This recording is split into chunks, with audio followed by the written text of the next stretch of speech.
I'm here to talk about cough syrups in children.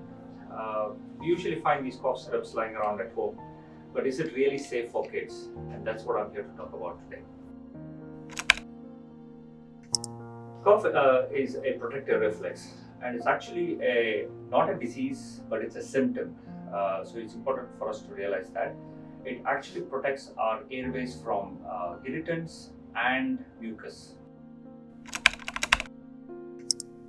Kids cough more than adults for mainly two reasons. One is that they have narrow airways, and also they have a stronger cough reflex.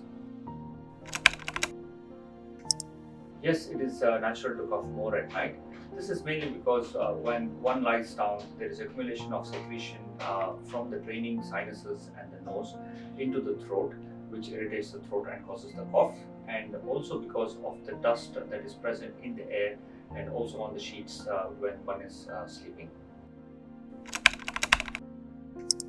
In the treatment of cough, we use either a cough suppressant or a cough expectorant.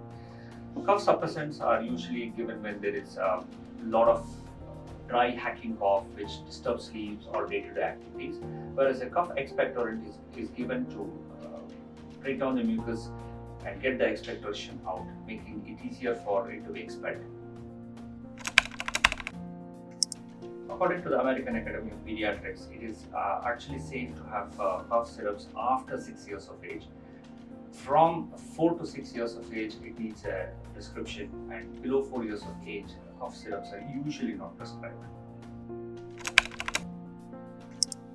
Cough syrups are usually not given less than 6 years of age because they contain certain substances in the cough syrup that can actually cause slowing of breathing, they can cause palpitations, or they can cause excessive drowsiness. Drinking plenty of warm fluids, using a humidifier or steam, a teaspoon of honey are the best alternatives.